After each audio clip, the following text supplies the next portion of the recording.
truly remarkable. I have been to many of these Veterans Day celebrations at many different schools over the past 36 years. And tell you one thing, I've never been the one that touches this. This is the absolute outstanding. I have been crying the whole time. We salute our veterans today, past, present, and future. We salute our veterans today, past, present, and future. We honor the veterans who have gone to their final reward. We honor the veterans today, the 3 World War II veterans present with us today, as they represent the greatest generation in United States history. And we indeed are a grateful nation because of the work and the efforts and the blood and the lives shed by our veterans to keep us free.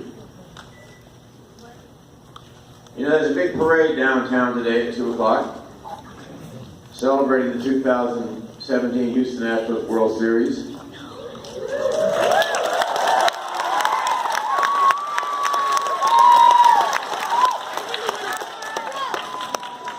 And I think that is a great idea to celebrate the Houston Astros World Series. I think what we celebrate here today is 1,000 times more important as we celebrate our veterans.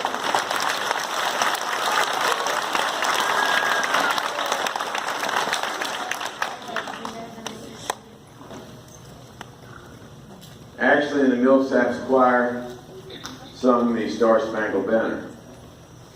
The video that plays at Gallery Furniture about the Star Spangled Banner. And it explains the words that we mouth through memory that we learned in kindergarten. And we sing it at ball games, and we sing it at church. We really don't understand what we're singing. And now it's in the middle of a giant controversy because people at football games choose to kneel during the national anthem. Oh, say can you see by the dawn's early light what we proudly hail as the twilight's last gleaming. You see, my memory's failing me. Francis Scott Key was aboard the British battleship. He went aboard the British battleship that afternoon. He had negotiated with the British government. He was on the American side, the British guys were on their side, of course. And both sides were holding prisoners of war, hostages. So Francis Scott Key went aboard the battleship and negotiated a settlement with the British where they would trade the American prisoners for the British prisoners, and the swap would be completed, and the prisoners would be free.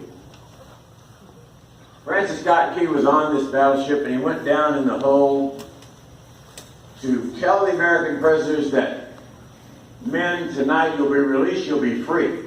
You'll be out of these chains, this filth that you're in. He went back upstairs to the top of the boat, and the admiral said, he said, we have a slight problem.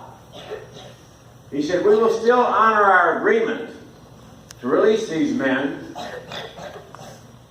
He said, but that fort over there must lower that flag that you people, you Americans, are so proud of, or we're not going to release these prisoners. And Francis Scott Key said, it's not possible, we're not going to lower our flag. And he said, Mr. Key, if you would look off in the horizon, and there were 300 British warships coming over the horizon. He said, tonight we will unleash all the power, all the armaments of those British warships until that flag comes down. He said, you're welcome to stand on the deck here with me tonight and watch this bombardment, but that flag will come down tonight. And Francis Scott Key went down in the hole where those men were chained, those patriots, those American prisoners, and he told them what was about to happen. And the twilight came. And the ships arrived, hundreds of them. The entire British war fleet unleashed the cannons. And he said, as the night went on, it was light all night because the rocket's red glare illuminated the sky. And all you could see was boom, boom, boom, boom, boom, boom all night long as they bombarded that Fort Henry. And finally, after 3 or 4 hours in the bombardment, the admiral said, he said, you know, our reports, our intelligence is telling us that we've had direct hits on that flag, and yet it won't come down. He said, I can't understand why that flag is not down. The flag was tattered, but it was not down. And finally, at the dawn's early light, through the smoke and haze of war, Francis Scott Key could proudly see the flag still flying. And he got in a rowboat and he went aboard to the fort. And he understood then why the flag was still flying. You see, as the Fort Henry was being shelled relentlessly, unmercifully by the British warships, men, patriots, fathers, veterans, if you will, had gone and held that flag up.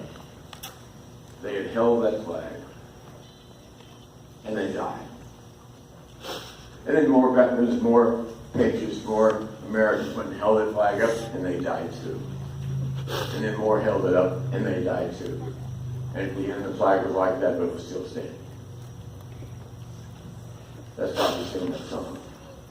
That's why we stand. We are here only because of these veterans. We are here because they have paid the ultimate sacrifice. All gave some gave all. All gave some gave all. I wish that both President Bushes were here today. I wish President Obama was here. I wish President Trump was here today.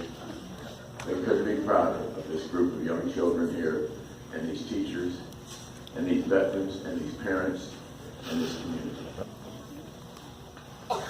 You see, what we're lacking in this country is community. That's what we're lacking. Did you know in the 1850s the average size of a U.S. household was 10? And in the latest census, the average size of a U.S. household was 3, and 1 every 3 households is a household of 1, and 1 is the loneliest number. Human beings were made to live, work, play, and die in groups. And in groups will become stronger.